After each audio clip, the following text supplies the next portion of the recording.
sa umaga, ngiti ko'y masaya.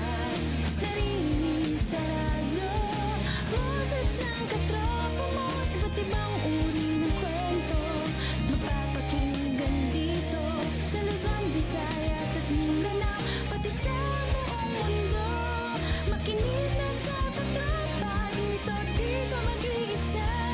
Makisaya, makibalita, makiawit sa musika. Sabay-sabay at sama-sama tungo sa pagkakaisa. The best at bida ka dito sa Katropa Radio. Iba tayo. Ito ang DWDD 1134 kHz. Balita, impormasyon at musika. AM at FM pinagsama. Ito ang Katropa Radio. Iba tayo. Kayo ay nakatutok sa 1134 kHz. DWDD Katropa Radio. Iba tayo.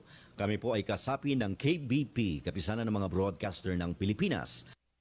Ito ang DWDD 1134 kHz Katropa Radio. Iba tayo.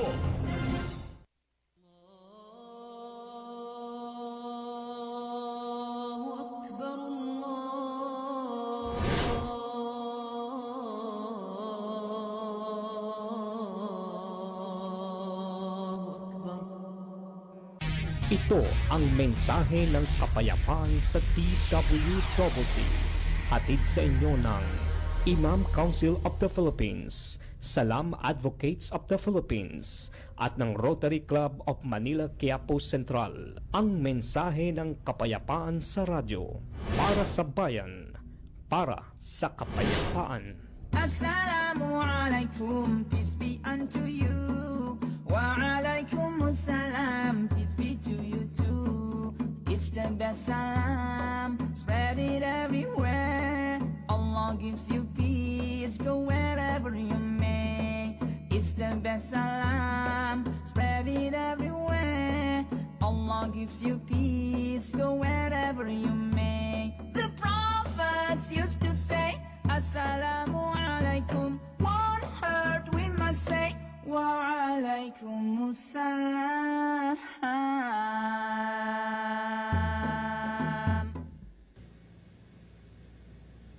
Assalamualaikum warahmatullahi wabarakatuh.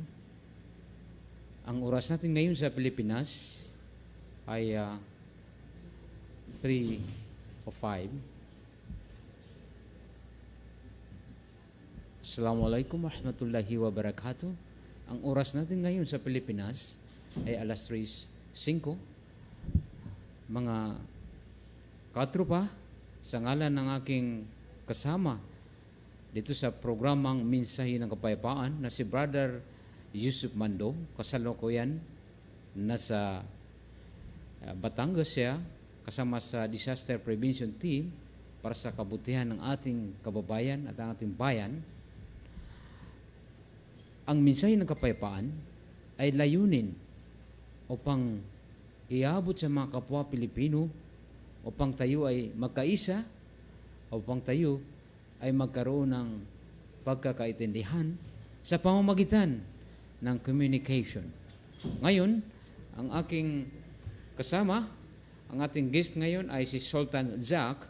Siya po yung Sultan ng Lanao, particularly sa Sultanate of Dimasoba, Royal House of Baloy.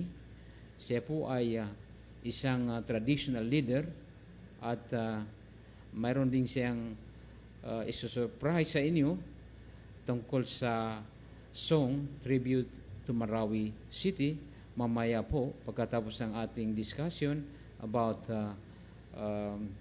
the Sharia law in connection with the Civil Code of the Philippines. Ito po ang ating kasama ay si Sultan Zack Ali. Magbati po kayo. Assalamualaikum warahmatullahi ta'ala wabarakatuh. Ang sana ang ibig sabihin ng salam na yan ay mapa sa inyo ang lahat ng ating tagapakinig. Sa ngayon ay mayroon tayong mga katanungan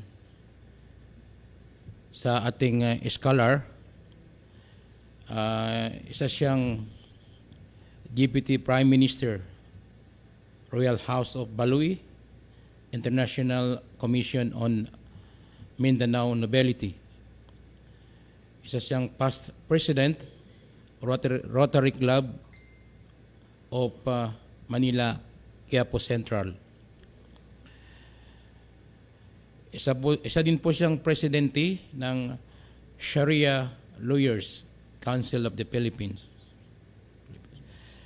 Isa din siya Goodwill Ambassador of Peace and Humanity, SPIMODA International. Unang-una, ito si ating scholar ay mayroon akong itatanong sa inyo para magkaroon ng linaw or maintindihan ng ating tagapakinig ang itong regarding sa marriage. Unang tanong ko sa iyo, attorney, can you please distinguish between marriage in Sharia law and in Civil Code of the Philippines? I see. Thank you very much, Sultan. Before I answer your question, I would like to ask the attention of our viewers. Should you have questions regarding the conflict of laws about the Sharia law in relation to our Civil Code of the Philippines, you may send it to our studio so that we can give you a humble answer. Thank you very much. The question is to distinguish marriage in Sharia law from marriage in Civil Code of the Philippines. Well, the distinction is that in Sharia law,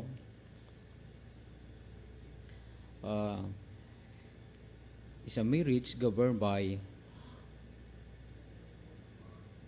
Sharia law of the Philippines, a contract between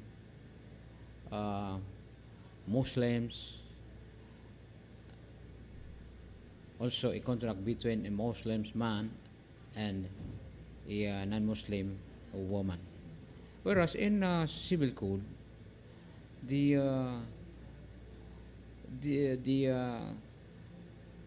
is a marriage of a man and a woman who are Filipinos. The former relates to a marriage governed by the Islamic law, while the second is governed by Civil Code of the Philippines. In Sharia law, the authority of solemnizing officer is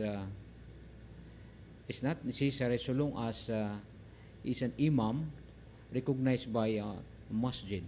While in Civil Code, it must be an authority recognized by our law, like the judge, the mayor also is also authorized to solemnize marriage. That is, I think, the important distinction between the marriage in Civil Code and Sharia law. Sultan? Yes, napakagandang ang binigay sa atin ng ating scholar.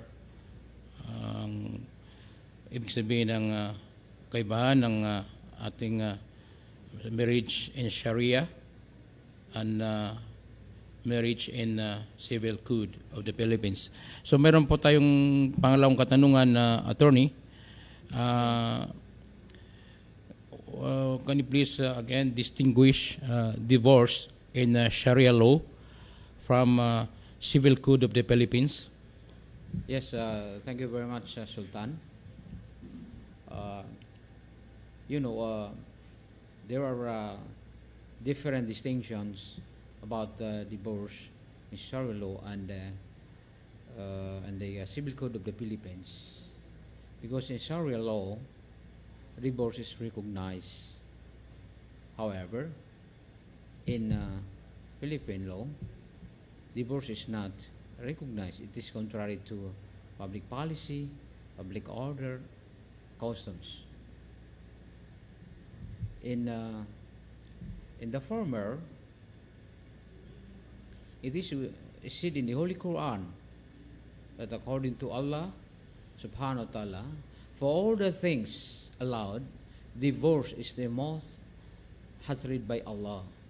However, if the husband and wife could no longer live in a peaceful companionship or could no longer be the beloved because of misunderstanding and incompatibility, then divorce is allowed as an exception to the general rule in order to give freedom to husband and wife for them to begin another life. In the second or the Civil Code of the Philippines, divorce is contrary to law, public order, public policy. However, divorce in our Civil Code, there is a declaration of nullity of a marriage or a separation of marriage may be granted by court on the justifiable ground attending the circumstances between the husband and wife. The reason why in Sharia law allow this divorce is in order that the husband and wife will have a peaceful living or a progressive partner between the husband and wife should the marriage relationship of the husband and wife could no longer be the beloved or could no longer understand each other because of incompatibility of their character as well as their mentality. So that is the exception of the general rule that divorce in Sharia law may be granted for compelling or reason. Sultan. Maraming salamat, Attorney. Napakagandang pagkukumpara mo sa ating divorce sa Sharia at sa ating Civil Code of the Philippines. Malinaw na malinaw sa ating mga viewers. So, mayroon tayong pangatlong katanungan, Attorney. Tungkol naman ito sa balik Islam. Yung ating mga balik Islam, sila ba ay pwede mag-asawa ng apat sa ilalim ng Sharia law? Magandang tanong po yan, Sultan. The question requires a justifiable answer. It must be qualified. Because in the first place, if a balik Islam who reverted to Islam for purposes of remarrying, it is not allowed. Because according to the Presidential Decree 1083 signed by President Marcos, otherwise known as the Muslim Personal Laws, that nothing in the Presidential Decree 1083 to be construed to the prejudice of the non-Muslim. For instance,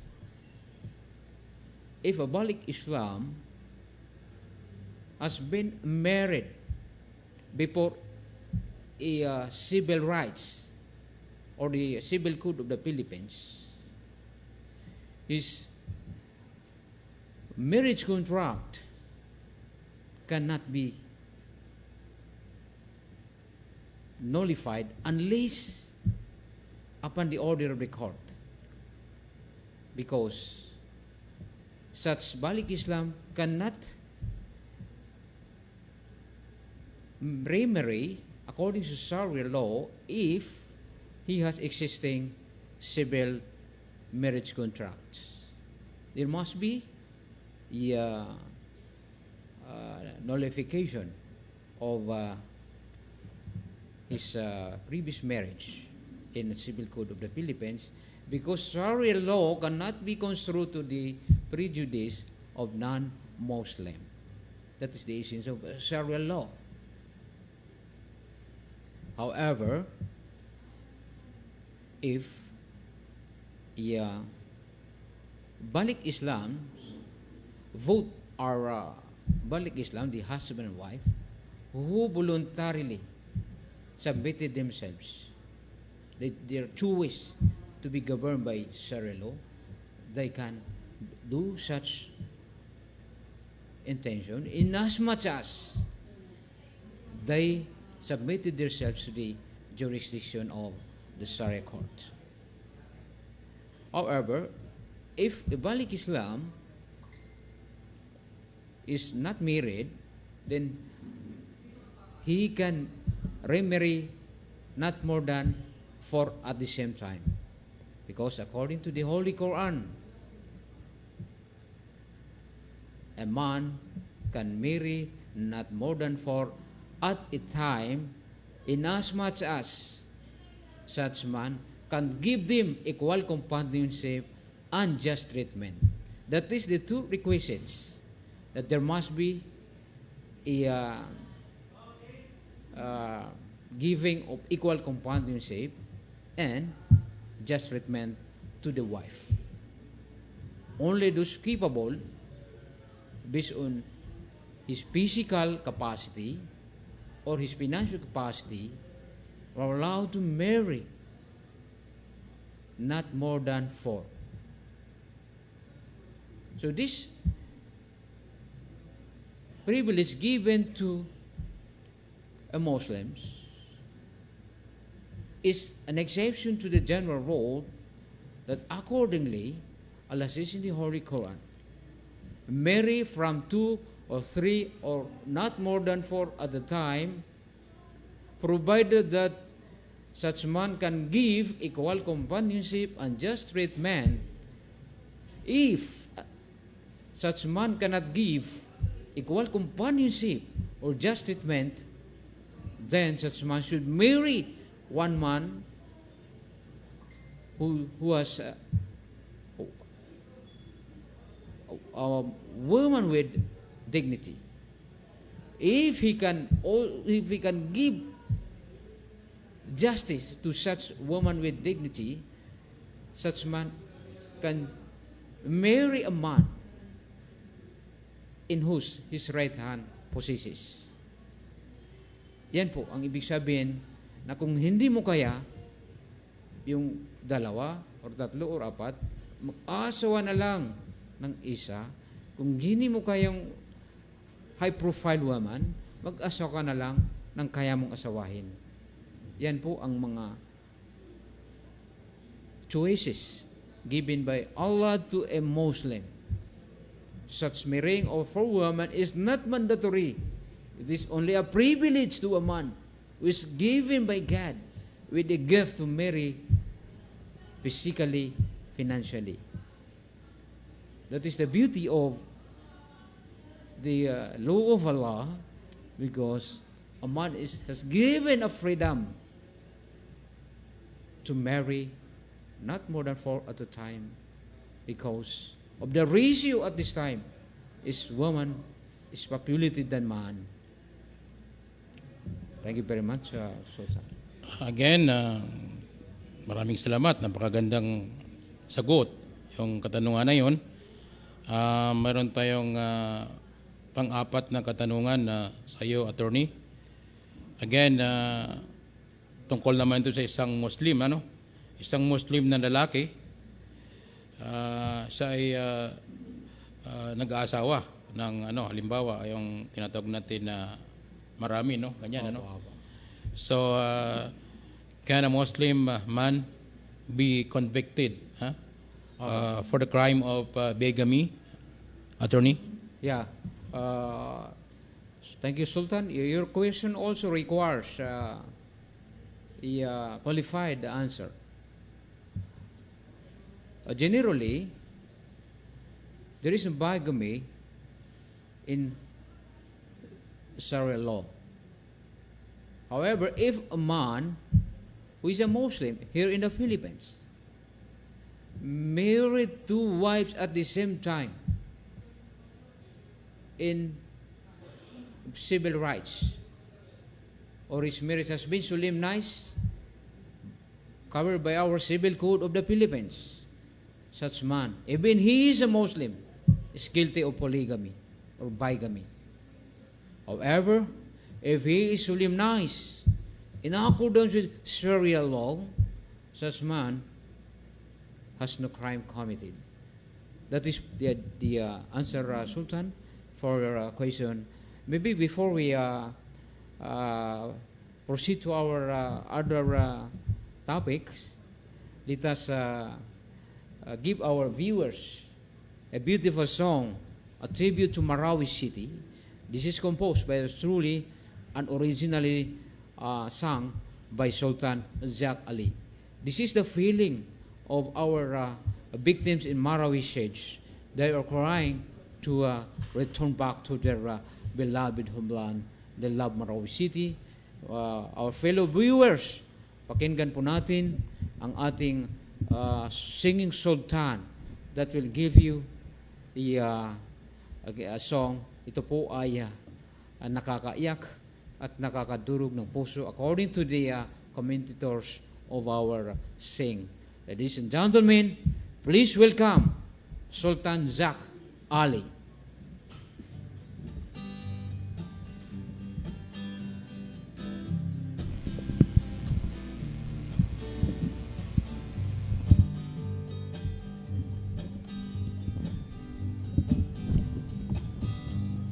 Mahal ko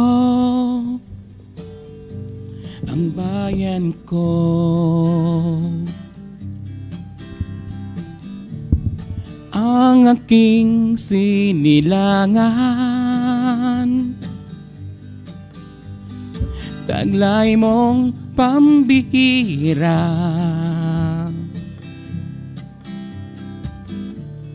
at ang simoy ng hangin,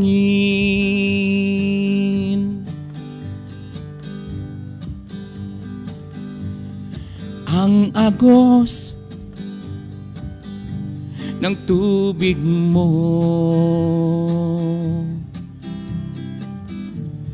nagbigay ng liwanag sa dakilang sangkataohan. Ano ba ang nangyari sa'yo?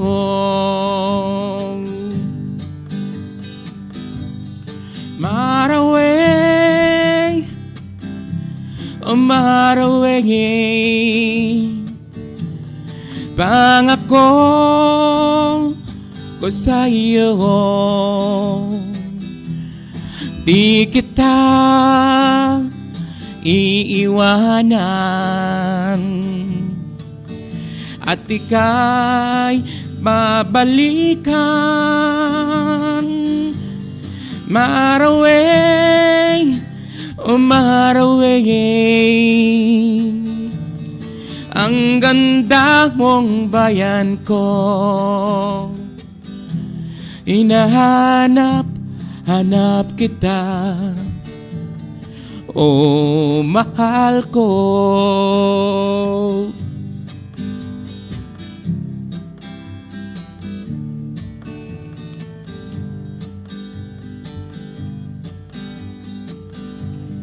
Mahal ko ang bayan ko,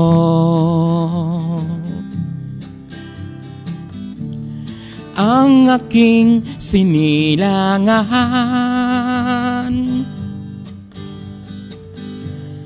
Taglay mong pambihira,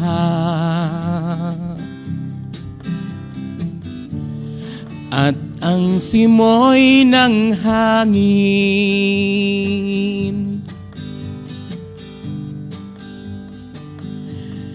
ang agos ng tubig mo, nagbigay ng liwanag sa dakilang sangkataoan. Ano ba ang nangyayari sa'yo?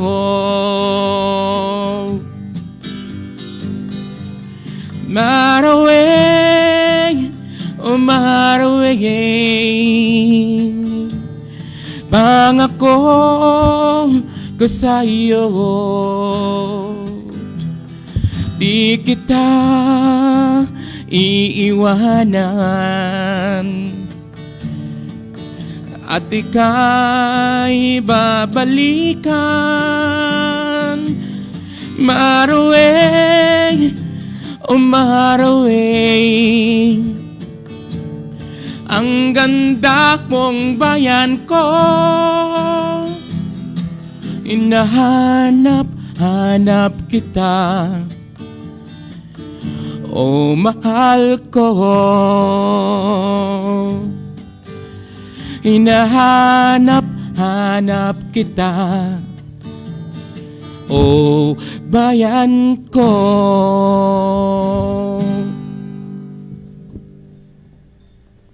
Thank you very much, Sultan. Talagang nakakaiyak at nakakadurog ng puso ang kantang yan. Yan po ay para sa mga kapwa nating victims ng Marawi Shades. Huwag po kayong mawala ng pag-asa dahil nandito po ang inyong mga kapwa na naglilingkod sa inyo sa pamamagitan ng pagkakaisa, pagkakaintindihan at pagbibigay ng mga biyaya na galing sa iba't ibang grupo at kaibigan, lalong-lalo na sa biyaya galing kay Allah subhanahu wa ta'ala. Bago po tayo tumuloy sa ating programa, ay babatiin ko po ang ating mga kaibigan na nakikinig ngayon, lalong-lalo na ang aking katropa na si Senator Yusuf Mando. Kumusta ka dyan sa probinsya? I know that you are now monitoring the typhoon.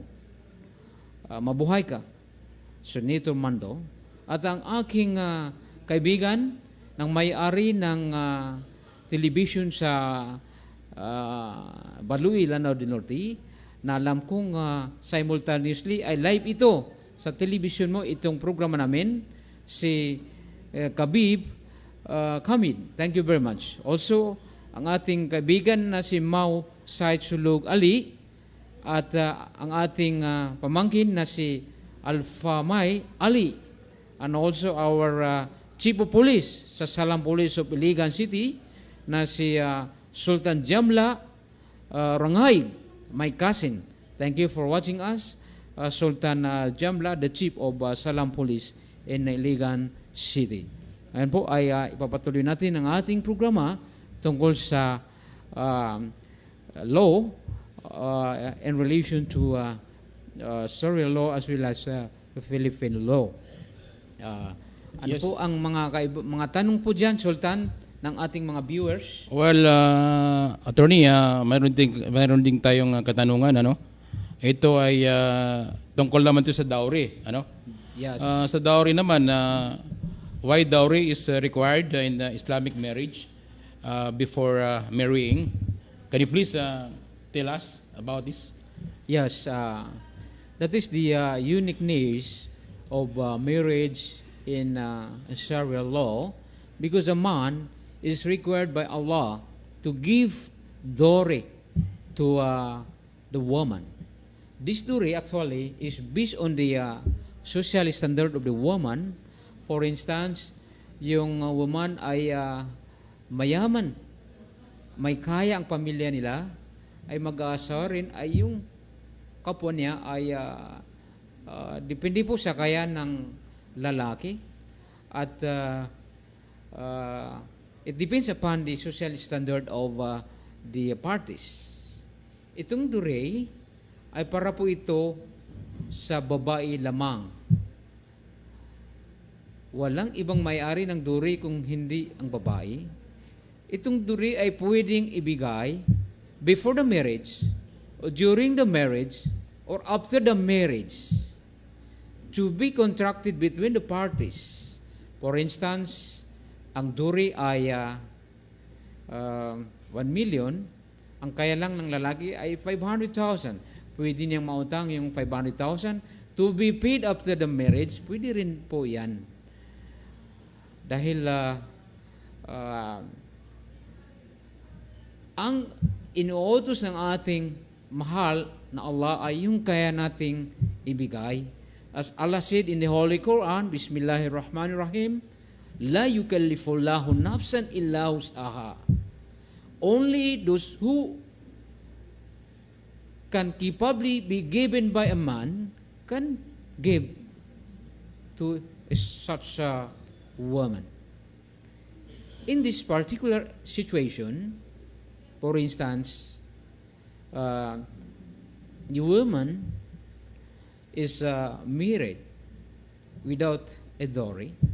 Such marriage is void ab initio.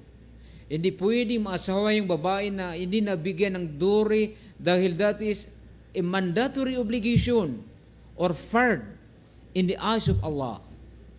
That is why dowry is obligation of a Muslim man to give to a woman, either a Muslim woman or non-Muslim woman must be given a dowry, because haram or prohibited to a man to marry a woman without giving her a dowry. This is for the benefit of women. That's the answer po, Sultan.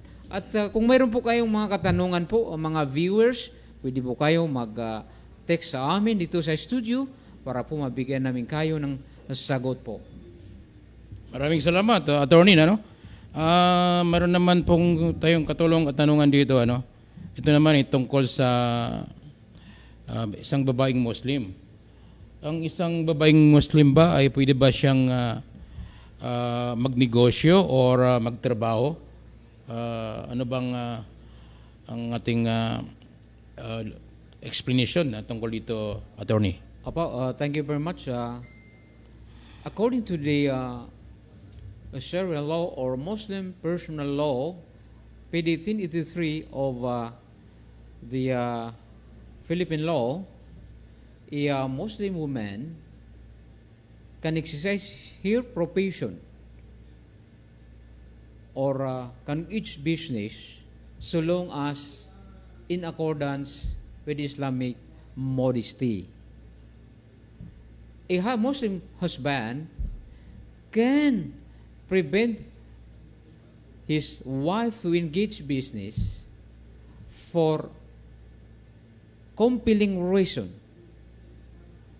for justifiable reason. For instance, the man has capability to sustain or to give the sustenance to the woman, or if the woman while doing her business is prejudice to her society as a woman. For instance, siya ay umaalis ng gabi, ay dapat ay ang Muslim woman ay hindi pinapaalis ng gabi. Kailangan mayroon siyang mahram or partner. Or for instance, yung pinapasukan ng trabaho ay immorality. Ay hindi po pwede dyan yung mga babae. At kung ang kanyang pinapasukan ay delikado sa kanyang health, ay hindi po pwede. Ayan po ang justification na pwede pigilan ang husband na huwag patrabahuin ang kanyang asawa for justifiable reason. But generally, a Muslim woman can engage her profession or engage in business provided that in accordance with Islamic modesty po. Thank you very much, Sultan, sa tanong mo. Yes, thank you very much again, Attorney. Mayroon din tayong katanungan dito, ano? Ito ay ang tanong naman to ay tungkol sa isang babaeng Muslim, ano? Yung isang babaeng Muslim ay ito ba ay pwede ba siyang kumanta in public? Ika nga. Generally po ay hindi po pwede sa publiko dahil yan po ay ipinagbabawal. Parang ang turing sa mga voice ng babae ay yan ay aurat. Hindi po pwede marinig ang kanilang mga boses sa publiko sapagkat yan po ay pinagbabawal. Pwede po kung sila lang mga babae. Pwede, hindi po pwede kung sa publiko po dahil yan po ay hindi pwede po. Ano pa? Attorney, magandang sagot yan, ano? Or dyan sa tanong na yan, ano?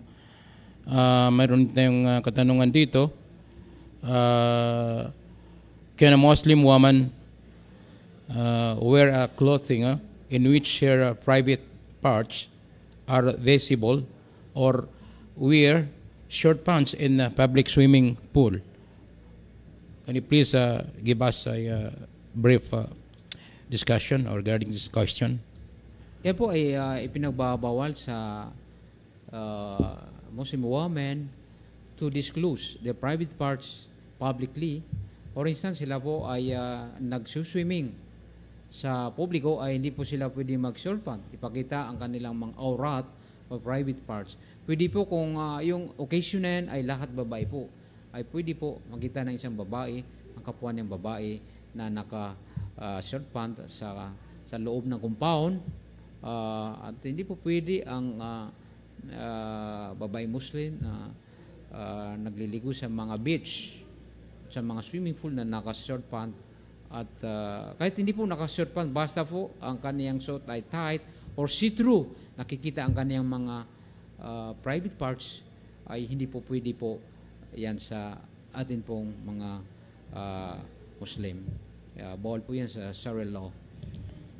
Maraming salamat sa magandang discussion regarding dun sa tinatawag natin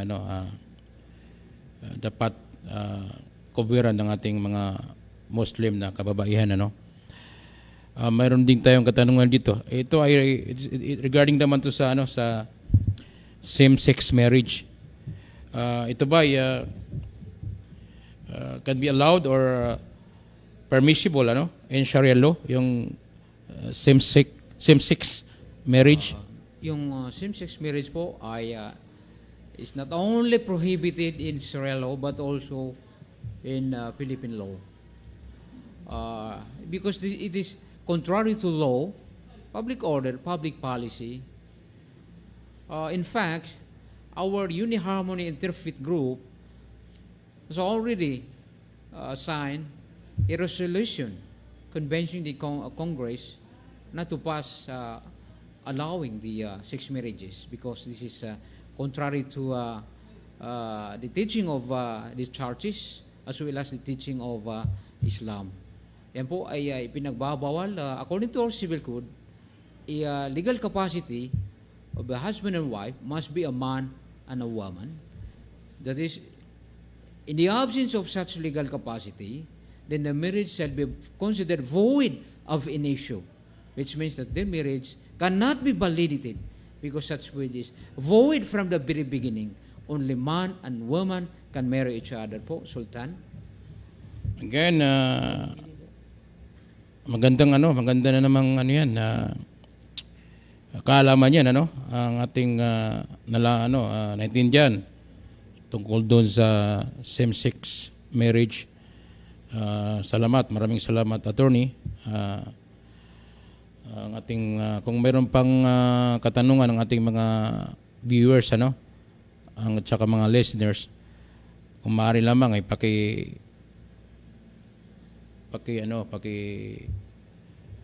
Pag-text lang po Pag-text dito lang sa po. ating session. Kung mayroon po kayong mga katanungan, nandito po kami handang sagutin ang inyong mga katanungan sa oras na ito, mga kaibigan na nakikinig ngayon sa mensahe ng kapayapaan. Gusto po natin ay makarinig ulit ng magandang kanta. Ito po ay Maranasong entitled Inged ang Marawi.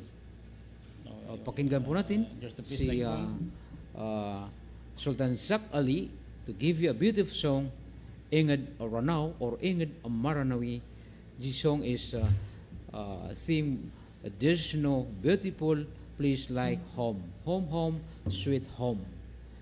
Ito po si Zak. Ito po ay international Maranaw performers. And he is a performer in Dubai and other countries. Ladies and gentlemen, please welcome Sultan Zak Ali.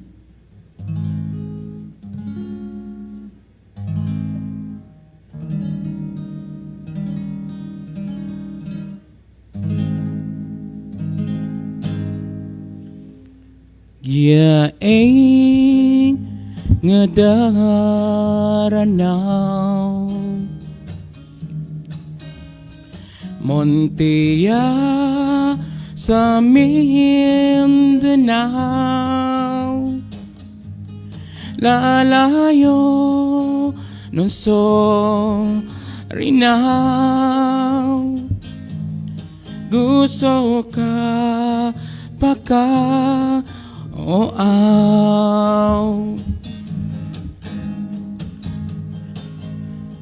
Tantoa misi malaw Kusalakaw di salakaw Gusto nga dataw Lalayo non rinaw Ingat datong kaya tao Muna mimbilang ataw Ladihiyawan ko gagaw Gusto ka limos sa tao Maongo ang masakaw Kusalakaw di salakaw Tanto minilabaw sugagaw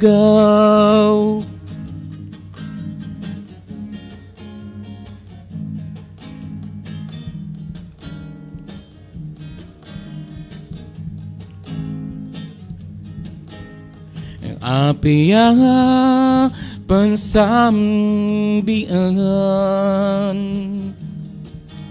Sa Bulawan pagingadan Rong lada niyo Kadiyakan danarangan danangan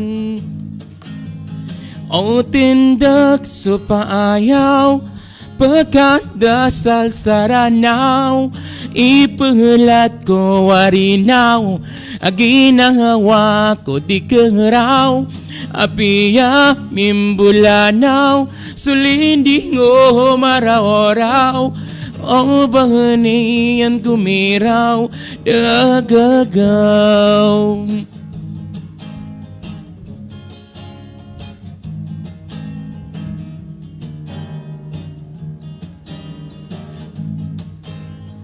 Ingada ka na Marawi Amuntiya sa Mindanao Lalayo nun Surinaw Gusto kalimo sa tao Maongo ang masakaw Sumanga tao sa Marawi Tanto aminilabaw Sugagaw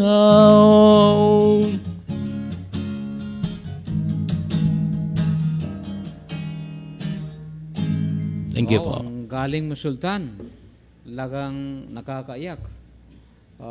Lalo na po yung mga nasa evacuation center now na nanonood dahil ang ating kapatid na si Kabib na may TV station sa Baloe ay samantala sa kasalukuyan ay naka-live din ang ating programa sa Lanao. Thank you very much, Kabib, at gusto ko rin pagsalamatan ang ating mga viewers na si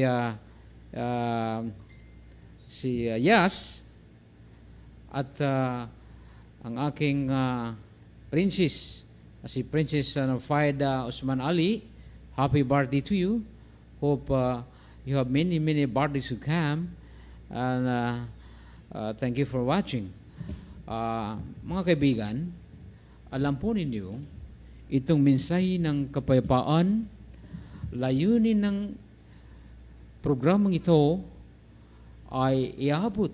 Magkaroon tayo ng pagkakaisa, tayong mga Pilipino, magkakaroon ng pagkakaintindihan so that we can unite ourselves as a strong republic. We don't need to misunderstand each other, but we need to understand each other through communication, through the expression of our song and expression of our speeches, like this program.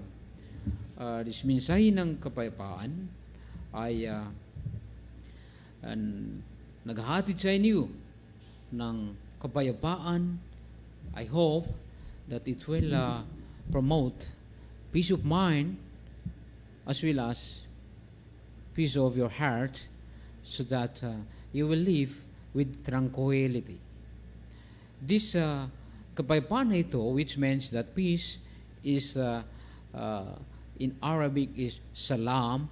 Salam means peace.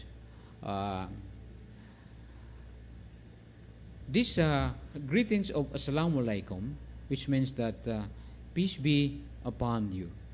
That every day, Muslims will greet you, will greet each other, na naghihingi kay Allah na magiging tayo ay nasa kapayapaan.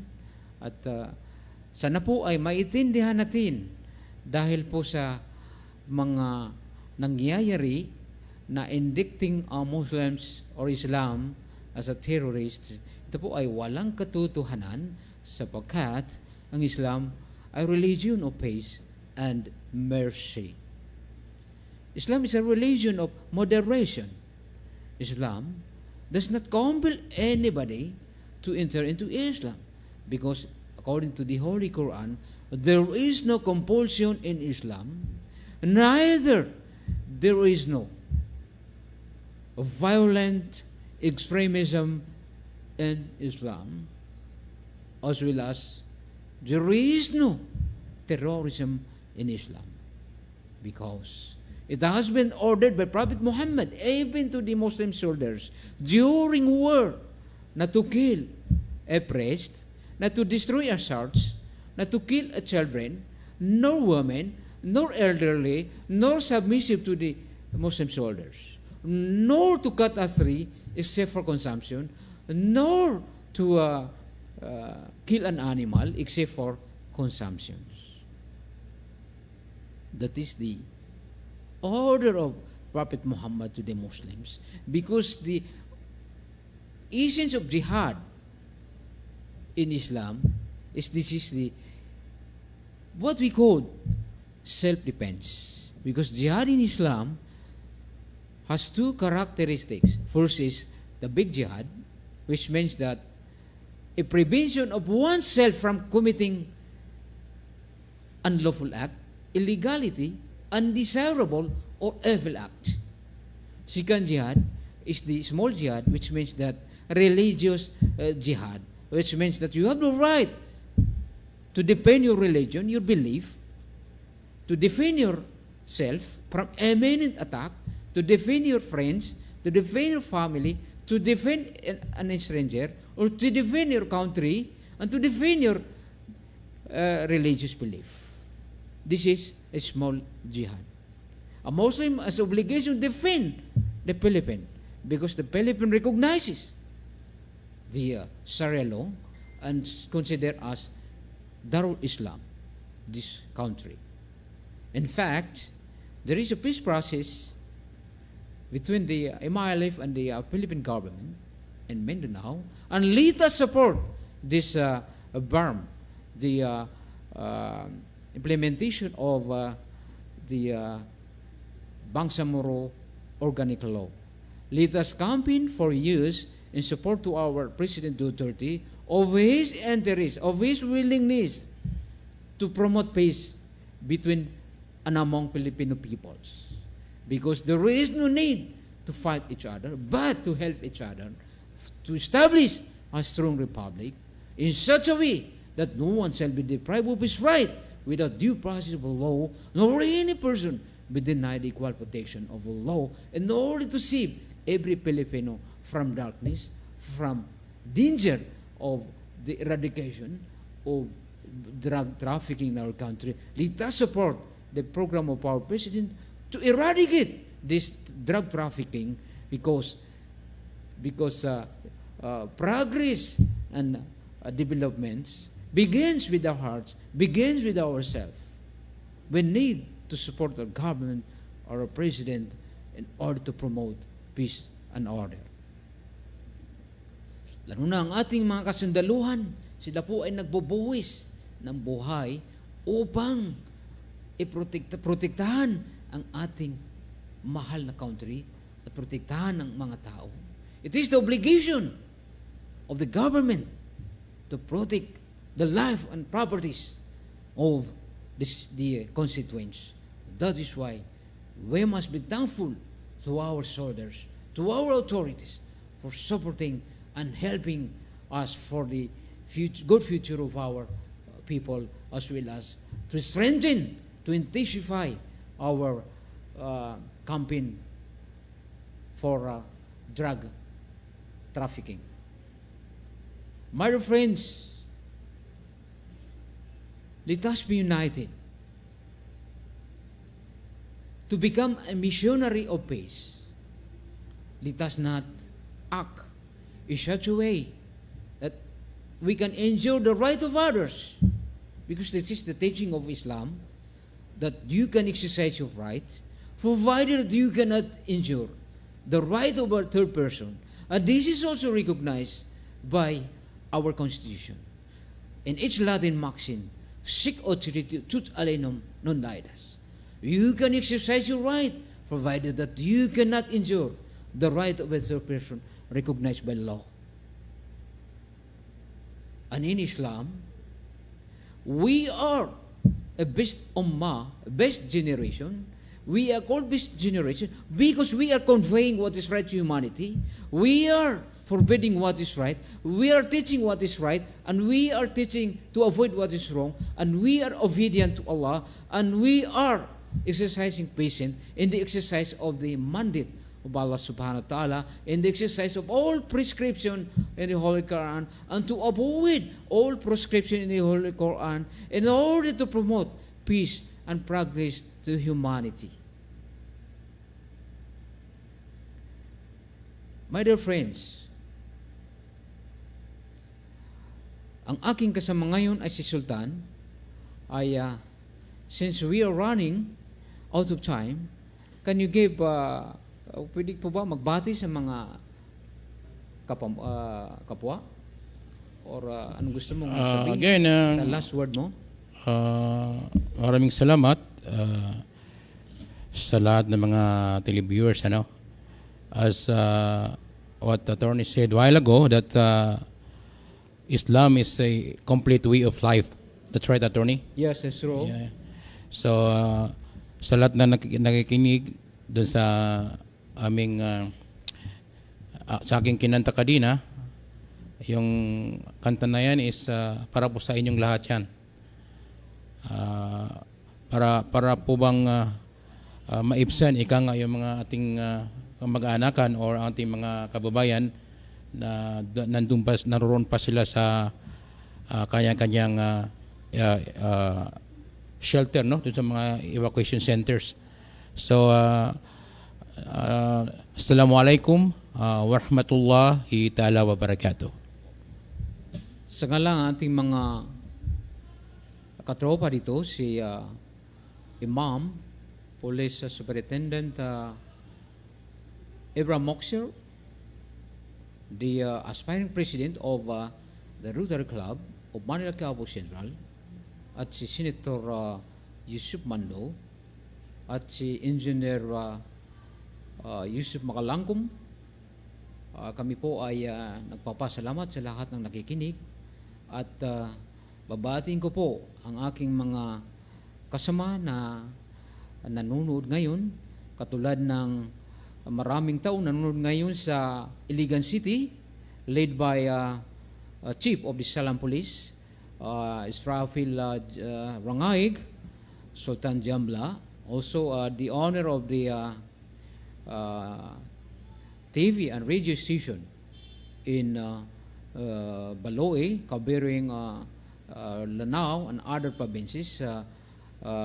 Kabib Kamid, salamat po sa inyong pag-live sa programa namin, at saka si Hasan Rosales nakikinig din, at saka si Yas, at si Princess Norfaida, Osman Ali, Ferdinand Mander, at lahat-lahat na nakikinig ngayon. Happy birthday po Haja Siti Norfaida, Osman Ali. Itong programa na ito ay mensahe ng kapayapaan.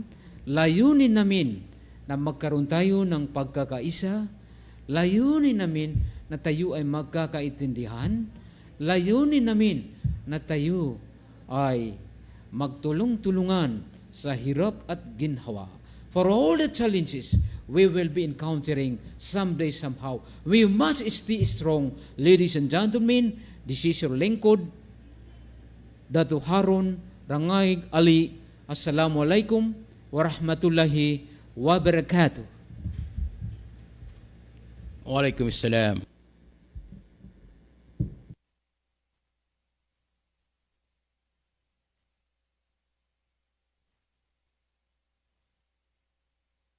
Ito ang DWDD 1134 kHz. Balita, impormasyon at musika. AM at FM pinagsama. Ito ang Katropa Radio. Iba tayo. Kayo ay nakatutok sa 1134 kHz. DWDD Katropa Radio. Iba tayo. Kami po ay kasapi ng KBP, Kapisanan ng mga Broadcaster ng Pilipinas.